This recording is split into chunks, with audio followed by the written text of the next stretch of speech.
कह दो वो काफिर है, कह दो कि बाहर निकल जाओ। क्योंकि काफिर क्या करती है भी है कि इस्लाम ना मानने वाला तो उसे भी काफिर कहते हैं। चलो काफिर कौन होता है? तो जो अल्लाह को ना माने वो काफिर होता है। तो आपकी नजर में चूंकि मैं हिंदू हूं तो मैं तो भगवान को मानता हूं। हमारे हिंदू भाई हैं, उनसे कहूंगी कि जो भी वकार साहब ने भी कहा है उसके लिए मैं माफी मांगती हूँ। सबसे बड़ा गुनाह है सियासी मक्कारी, जिसके उस्ताद हैं ये भाई साहब और इनकी पार्टी के एजेंडे पर जो फिट ना बैठे तो कह दो वो काफिर है, कह दो कि बाहर निकल जाओ, इशारा कर दो। ये आरोप लग रहा है।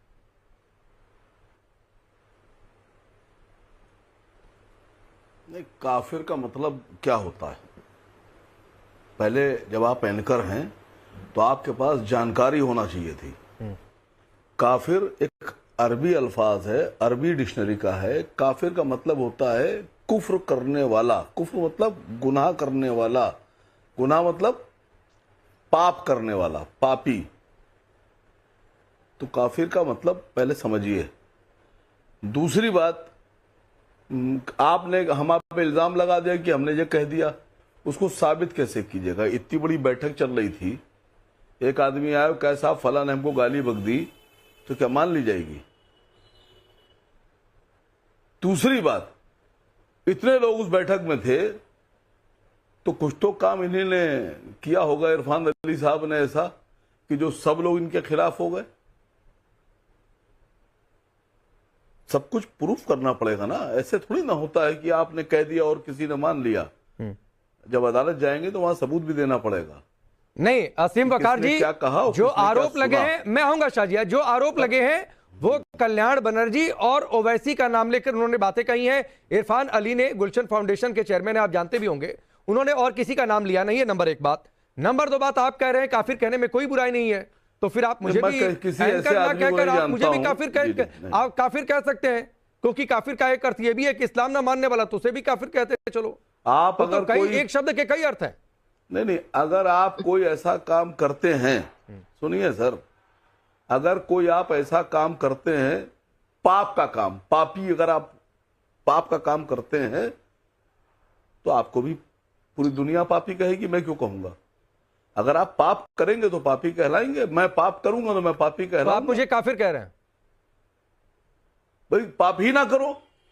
नहीं, पाप ही ना करो, क्यों पाप कर रहे हो? अगर मैं पाप करता हूं, मैं कह रहा हूं, अगर हम पाप करते हैं तो अगर हमें कोई पापी कहता है तो क्या बुरा है? पाप नहीं, पापी नहीं, तो पाप की परिभाषा क्या है? पापी नहीं बनने का। असीम वकार जी, मैं समझना चाहूंगा, एक किताब कुछ दिन पहले आपको पता होगा, मदरसे की एक किताब को लेकर बवाल उठा था, जिसमें पूछा गया था सवाल, मतलब प्रश्नोत्तरी थी, काफिर कौन होता है? तो जो अल्लाह को ना माने वो काफिर होता है। तो आपकी नजर में चूंकि मैं हिंदू हूं तो मैं तो भगवान को मानता हूं। ठीक है, हम कहते हैं कि अल्लाह भगवान ईश्वर सब एक है, लेकिन मैं भगवान को मानता हूं, मैं पूजा करता हूं, तो आपके हिसाब से मैं काफिर हूं? अरे सुनिए सर, अरे सुनिए, थोड़ा सा एक लाइन में ही हम लोग समझ जाते हैं। अभी आपने कहा कुछ दिन पहले किताब, अभी कुछ दिन पहले एक मस्जिद पर भी आरोप लग गया कि अवैध है, अवैध कंस्ट्रक्शन। लगा था नहीं लगा था? हाँ या ना में जवाब दे दीजिए। लगा आपको? लगा, और आप ही के समुदाय के लोगों ने अवैध हिस्से को तोड़ भी दिया। हिंदुस्तान में 70-80% सरकारी पार्कों में जो मंदिर हैं वो क्या वैध हैं? वैध हैं, वो सरकार ने मंदिर के लिए दिए हैं। सड़कों के बीच में जो मंदिर बना लिए वो वैध हैं। और अवैध कंस्ट्रक्शन की बात, तो अगर हिंदुस्तान में आप तोड़ने पाइएगा तो 90% बिल्डिंग्स सब अवैध हैं, नक्शे के हिसाब से बनी नहीं है। आइए कैमरा लेके मेरे साथ चलिए, एलडीए के इंजीनियर चले, मैं दिखाता हूं कितना अवैध कितना अवैध। नहीं ठीक है असीम वकार जी, तो मैं आगे बढ़ता हूं शाजिया के पास, लेकिन एक आप मुझे बयान बता दीजिए या कोट कर दीजिएगा आगे, जवाब दीजिए आप इस बात का, कोट कर दीजिएगा आगे असीम वकार भाई, कि अगर किसी ने कहा हो कि यह मंदिर अवैध तरीके से बन गया है फिर भी हटना चाहिए, गलत तरीके से बनी है, गैर कानूनी तरीके से बनी है फिर भी हटाइए नहीं। न जाने कितने मंदिर इस देश में तोड़े गए हैं। मैं नहीं कह रहा हूं सिर्फ मंदिर, दूसरे भी धर्मों के कई जगहों को तोड़ा गया है। जो अवैध बनेगा वो टूटेगा, वो मंदिर हो या मस्जिद हो, अवैध निर्माण नहीं चलेगा। और जो आप हिमाचल की मस्जिद का जिक्र कर रहे हैं सर, आप ही के समुदाय के लोगों ने कुछ हिस्से को तोड़ भी दिया, ये भी आपने तस्वीरें देखी होंगी। खैर मैं आगे आऊंगा, समय है। शाजिया रिप्लाई कह रहे हैं काफिर कहने में कोई बुराई नहीं है। सबसे पहले तो जी हमारे हिंदू भाई और मुस्लिम भाई, मैं आप जो हमारे हिंदू भाई हैं उनसे कहूंगी कि जो भी वकार साहब ने भी कहा है उसके लिए मैं माफी मांगती। हम लोग ऐसे नहीं है, ना ही ये मुस्लिम कौम की नुमाइंदगी कर रहे हैं।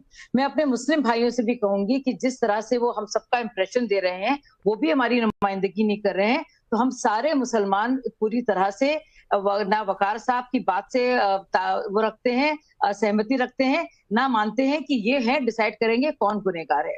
सबसे बड़ा गुनाह है सियासी मक्कारी, जिसके उस्ताद हैं ये भाई साहब और इनकी पार्टी। ये सिर्फ और सिर्फ सियासी मक्कारी है।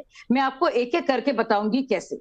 सबसे पहले तो मैं आप लोगों को बताऊंगी कि जैसे कि उन्होंने कहा कि क्या मंदिरों के भी प्लान्स होते हैं, डिजाइन होते हैं। यस, किस तरह से मंदिर बनाए गए हैं और उसका भी प्रमाण देना पड़ता है, और अगर वो अवैध होते हैं तो उनको हटाया जाता है।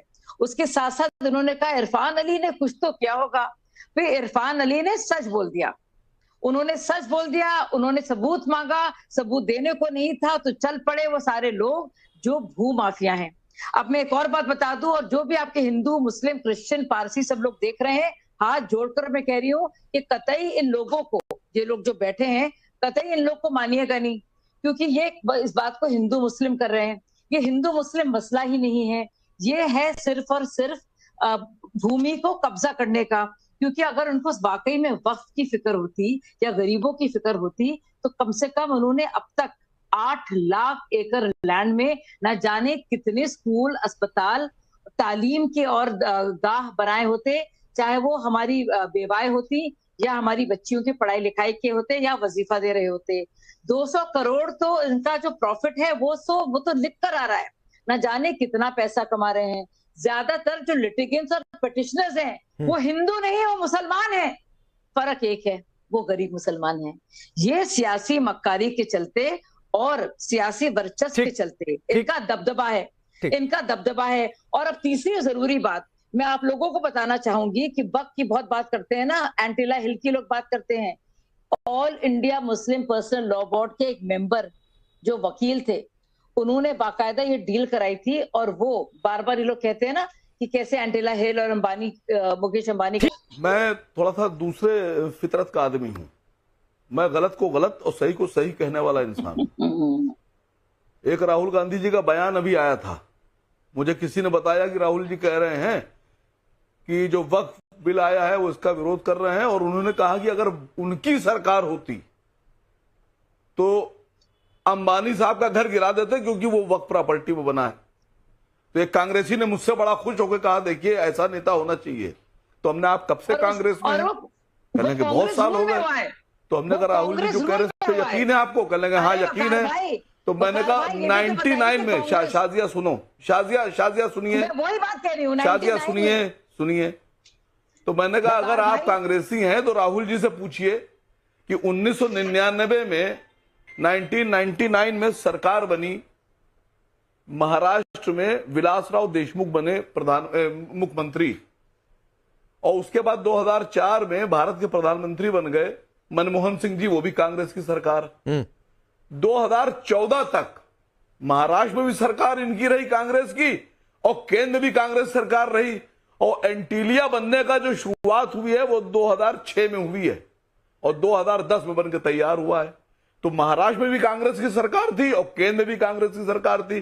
तो राहुल गांधी ये बताएं कि उनकी सरकार में जमीन पे कब्जा करा उसको एंटीलिया को बनाया गया है, तो उस वक्त क्यों बना दिया उन्होंने?